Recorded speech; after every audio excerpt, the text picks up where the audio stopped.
may not have quite the normal participation. We don't have a ton of information to go over with you, just some reminders. And we did get some guidance on some emergency funding that they're going to put out for child nutrition. And I'll just give you a little bit of update on that. I don't have all the answers to that yet because we're going to have a webinar with USDA tomorrow and Thursday regarding that emergency funding, but I will talk about it in a minute. It's optional for states to opt in, but we will be opting into it to try and get you all a little bit of funding that they are going to allow for this process. So we'll go ahead and start with the PowerPoint. Just a few things, reminders. I'm gonna have to lower, no, it's not you, it's the way I have to do it on my computer. Okay, that should help. Okay, so you're continuing to serve meals under seamless summer or summer feeding, and you can continue to do that through June 30th of 2021 with the current flexibilities that USDA has in place. Go ahead and make sure if you're doing SSO that your application in CARS does have January through June checked, so you can continue to claim those months. If all months are not marked, you'll need to call our office and we'll need to get that updated in CARS, because if those aren't marked, you won't be able to file a claim. If you're planning on serving SSO in July, you'll need to wait to apply until the FY22 application rolls out. Normally that's the very first part of July. So the waivers do only go until June 30th currently for summer feeding and SSO. The only ones that extend into September are for monitoring. So as of right now, we had a call with USDA last Thursday. We've gone to monthly calls with them, and they have not received any guidance as far as if waivers will get extended or anything like that. So we're just kind of waiting. The other waiver that expires June 30th is the area eligibility waiver for SSO and SFSP, and that is currently allowing for any site that does not meet the 50% free and reduced site requirement to go ahead and participate in free meals right now, but as of June 30th, that will expire. So again, no word on if it will be extended. On the last call, we gave you the updated summer feeding rates for 2021 that went into effect in January, which is what your January claim for summer feeding was paid based on, and that is on the screen right now. A question was asked and I drew a complete blank and kind of felt like a ding-a-ling. Someone asked what that middle section, the operating amounts, were based on. And if you subtract I'm just going to use breakfast under the rural or self-prep and all other sites. If you take that 246.25 and you subtract the bottom box of 0.2225, you will get 2.24. So that's what that is. I just drew a complete blank that day. So that just wanted to remind that. A few reminders that we continue as we go out and provide technical assistance and do summer feeding reviews and things like that, and questions that get called in. We just need to remind you that production records and all other records for the program, nothing has been waived for that. They must be maintained at all times. Those records are proof of what you're doing and that you're doing it. So we need you all to continue to keep those forms. Several schools are sending home boxed meals for virtual days or for the weekend meals. Please remember that offer versus serve cannot be done with boxed meals. There's no way to implement it. All meal components in their full quantity must be sent home. Include menus for meals that are going home along with food safety instructions. Water is not a component for a reimbursable meal. You may send home a bottle of water if you choose to. You don't have to, but it doesn't meet any of the components. At-risk meals sent home must have a virtual and educational enrichment component for each day meals are sent home for that meal, or for that program, sorry.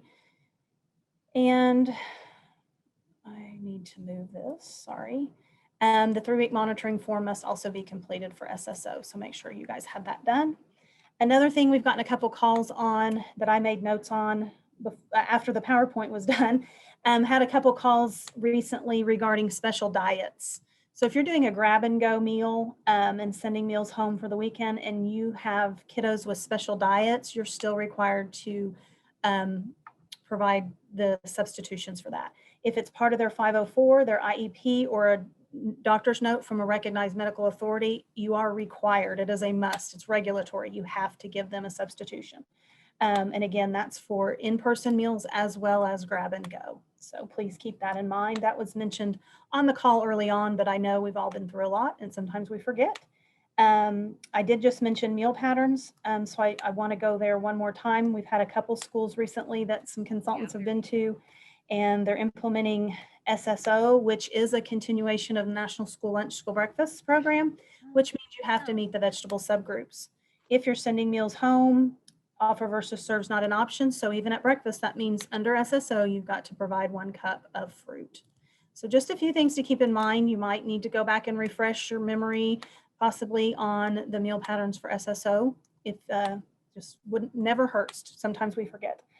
Okay, so as far as this slide, a new memo came out last week, and it is SP 06/2021. It covers CACFP as well, which is 05/2021. And it is dealing with child nutrition program emergency operating cost during COVID-19 and its implementation for how we are to pay some additional monies to you all. We have just received the paper guidance. I said early on in the call, we do have a webinar planned with USDA, or they have a webinar planned for us, I should say, this Tuesday and Thursday afternoon so that we can get some additional guidance on this. I'm going just to briefly, I'm going to read it so I don't get it wrong. I normally don't like to read, but this is important information that I don't want to mess up. So, and it's just a real quick synopsis of how and what this means for you all. So it is the value of the payment provided to each eligible SFA for the reimbursement months of March, April, May, and June of 20 must be calculated based on the total amount of child nutrition program reimbursement earned by those SFAs during the same reference months of 2019. For the purpose of the calculation, child nutrition program reimbursements include those earned for meals and supplements served under the NSLP, SVP, and Summer Food Service Program. The total amount of child nutrition program reimbursements earned during the reimbursement month in 2020 is first subtracted from the total reimbursement earned for the reference month in 2019. So we'll compare your 19 reimbursement to your 20 reimbursement. The difference between those two figures is then multiplied by a factor of 0.55, also 55%, to arrive at that month's payment amount. If the result of any payment calculation is a negative number, the payment available for that month will be 0. And then it goes on to say that per the language of the Act and in line with the general timing of expected closures at the beginning of the public health emergency last year, reimbursement payments are available for that operating cost for full months of April, May, and June, but only half of the month for March. Therefore, when calculating payment for the month of March 2020 only, the result of the formula described above is divided by 2 in order to determine the final payment amount. If an SFA was a new program operator in 2020, which I don't believe we didn't have any new schools full like district-wide. I don't even think we had a charter school last year that was brand new. So there's a little bit different formula for that, and we'll adjust that. So like I said, this is emergency funding that USDA has come out with for child nutrition programs only. It was released last week. We are opting into it. States have the option to not opt into it, but we are opting into it. We will have a webinar with USDA this tomorrow and Thursday, and we'll get a little more information on that. We are currently pulling data right now to start working on that. We have to submit a plan. It has to be approved by USDA. It's our process of pulling data, figuring the data, how we'll disperse it. We have many questions as we read through it. We made notes and questions that we had for clarification purposes, but just know that we are doing it. And as soon as we get our plan approved and get all the figures, we will start the process of payments. So just know that. And that's, what do we got next, Dana? Okay, some upcoming trainings online, and these can also be found in CARS under what training? I always forget what caption they're under. Got them under upcoming trainings. And then you can open that up and click on the link and register for them. But we've got some COVID calls. We've got the next 2 COVID calls planned. We'll plan on 2 weeks. Because of other trainings, we're having to move them to the beginning of the week, but we are trying to keep them into the last or later in the day. So just FYI on that. And we will, if we need to get back to you before a call because something breaking or we find something out that you all need to know about, we will always have a call sooner if we need to. There's another slide. There's a food buying guide overview training coming up on Tuesday, February 23rd at 10. And it's just kind of a general refresher course on the food buying guide. And you can register for that as well. The other thing that we meant to put in here and we didn't, we do not have guidance yet on low income. I apologize. I've spoken with some people today, so we're hopeful that we will know something pretty quick, but I just don't have a firm answer right now. So that's the end of our slides. Give us just a second to get caught up in the chat and answer some questions. Let's see, I think most of those are hellos. Let me scroll down. Okay, Academy of Seminole, I think that rings a bell to me also as being new, so we'll deal with that as the time comes. We will actually figure yours not based on the prior whole school year prior. We'll use January and February, I believe is what the language says in the memo. Yeah, we'll be comparing your January and February of 20 to figure the months during COVID. So that's what we will do, get that done. Let's see. You do not need, Karen, you do not need to do anything for additional funding. We will take care of it in here. We have to use our numbers from claims and that'll be all part of our plan. Correct, don't do anything for the low income report yet. We don't have guidance. Okay, so, sorry, something popped up on my screen I had to get rid of before I could scroll. Krista, my district is starting to plan summer. I have a school that is less than 50%, but as a feeder for middle school. Yes, you need to talk to Dee. You are correct.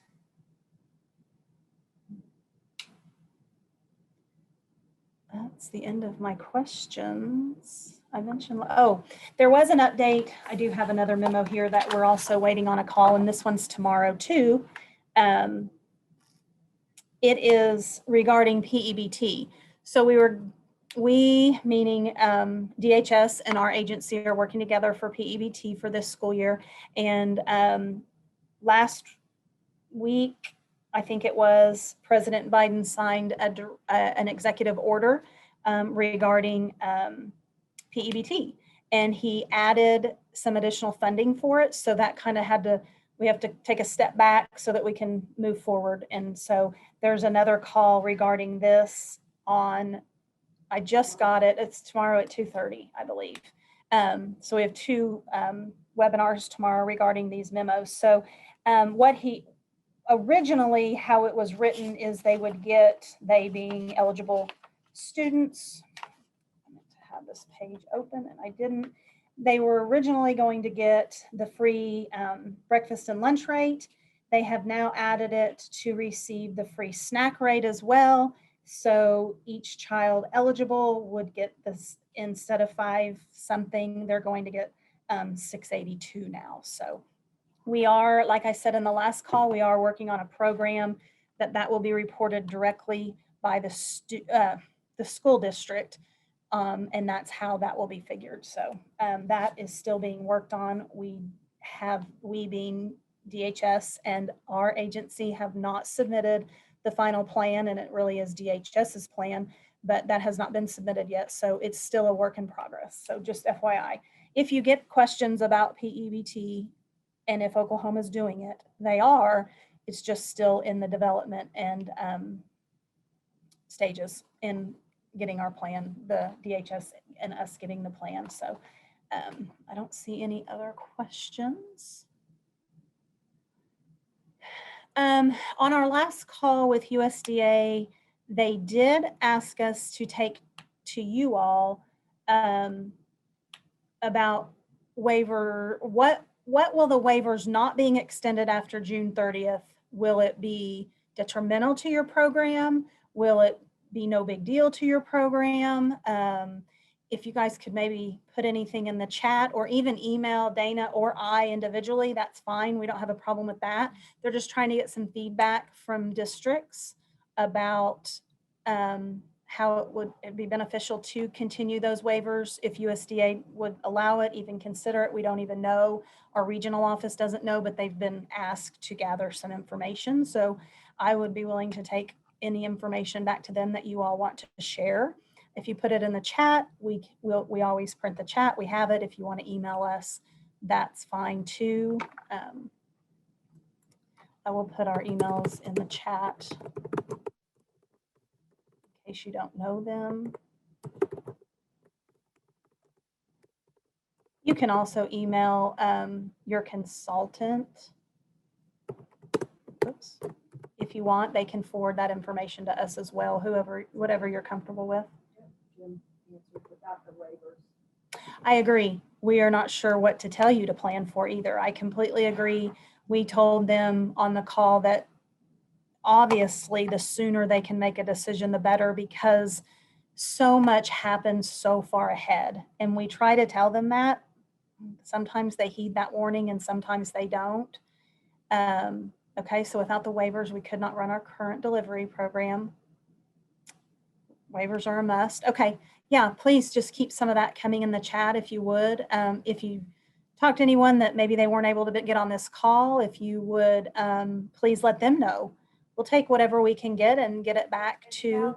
How would they be beneficial? Yeah, and not just they'll be beneficial, how will they be beneficial to you all? Like not being able to do a delivery program, you know, and I agree, not knowing how to plan. I know you guys are trying to plan your purchasing and sending out bids and menus and things like that. You know, you don't know at this point, do I need to invest in more styrofoam containers? Am I going to go back to trays? Dana, since she's been in your shoes before, she's very well aware of the frustration that you guys are feeling right now, not knowing, and that you've continued to feel this whole time. Excuse me. And we have several other field staff who have been food service directors out there just like you, and they completely understand what you're dealing with right now, the unknown. You know, there's been a lot of unknown this whole time. So they just don't understand. And we try to tell them, like I said earlier, to get the information out sooner than later. But what we find, and I've said this probably 10 times on calls over these last few months, this almost year that it's been, you know, we start July, early August. Well, schools on the East Coast don't start till after Labor Day into September. And so they tend to plan and put information out later than we need it. And everybody I know in our region has voiced that concern a lot during this time. So, Krista, okay, your sites have to drop. Okay. Delivery program. Okay, good to know. Okay, this is great. Thank you for putting that in there. I appreciate it. That's the type of information we do need to be able to take back to them. So, does anybody have any, most of these are responses to what I've asked, but does anybody have any continued questions for us? Like I said early on, we are going to have these calls more on a Monday or a Tuesday because of our training schedules in the afternoon. We're working on getting some additional Zoom accounts, but the process doesn't move quickly sometimes here in the agency on requisitions and such. So we do, you know, everybody's doing the best they can. We are still, the agency still teleworking, primarily teleworking.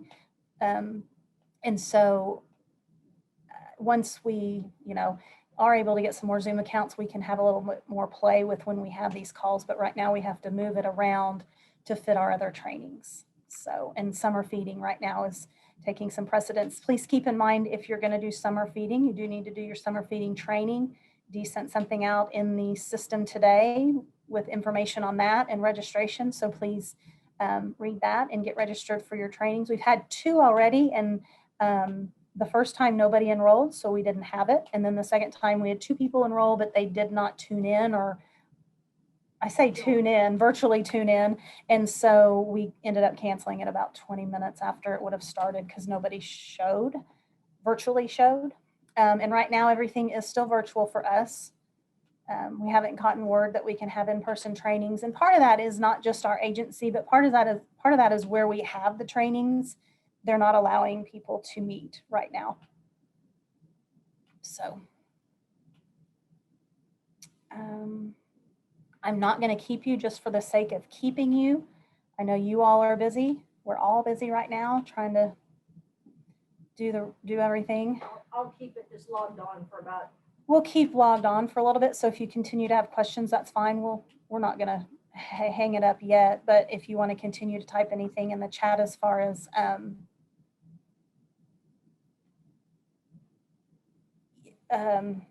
I was reading a question while I was trying to talk. Julie asked, since I'm the only new person here to SFSP, I'll do the Zoom training. Can the others do online? Yes, that's acceptable. You guys can all do it. You all could do the Zoom all together if you wanted, but yes, that's fine.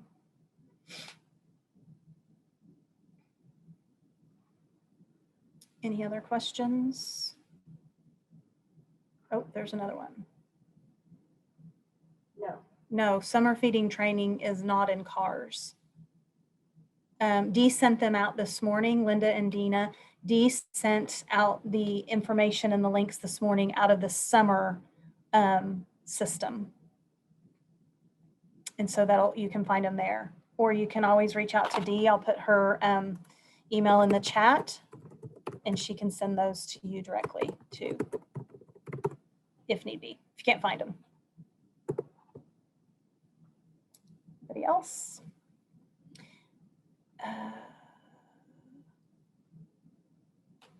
Helen, go ahead and email Dee for that.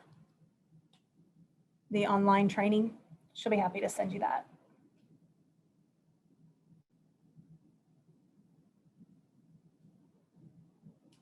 Are you guys still seeing, like with your grab and go? I know we asked several months ago and most of you had said your participation's kind of down. Are you still seeing that? Is any changes in participation, up, down, staying the same?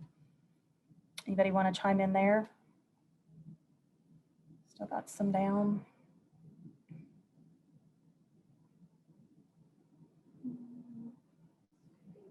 Steady, breakfast down, staying the same. Okay.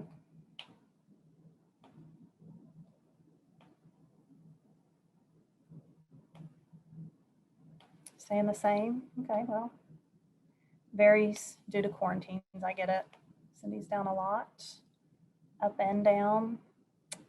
We send home meals for SFSP. Does there need to be an enrichment activity sent home? No. No, Julie, an enrichment activity is only for after school snack or at risk snack and supper. Summer feeding does not require an enrichment activity. Staying the same, okay. Grabbing goes down and school breakfast and lunch is up a little, okay. So back in school and I've had a few grab and go meals. Okay.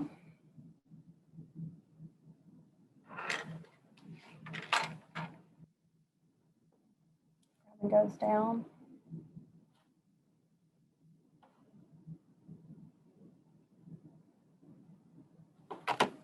Okay. All right. Anybody have any other questions that has hopped on the call?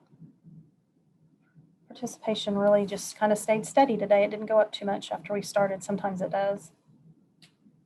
So we will plan on the next call on February 16th at 1:30, unless something comes out and we need to get with you guys before that, but that's what we're going to plan on. Not a lot is coming out right now, but we're going to continue to go ahead and have these, I think, every other week, just because I think it just kind of just refreshers and just in case it's good to have that available. So, okay. Well, it's been just right at an hour. Oh, we started at 1:30. Never mind, 30 minutes. Sorry, it's been a Monday for me. Sorry. There's a link that Mona just posted for summer feeding documents.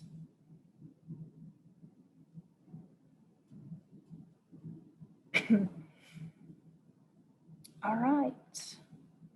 You guys have a great rest of your week. We're going to go ahead and jump off. Please call us, email us, reach out to us. Thank you for all you guys continue to do. And if we need to get in touch with you before 2 weeks, we will do that. But otherwise, we'll plan on Tuesday, February 16th at 1:30 for our next call. Thanks, everybody. Take care. Stay safe.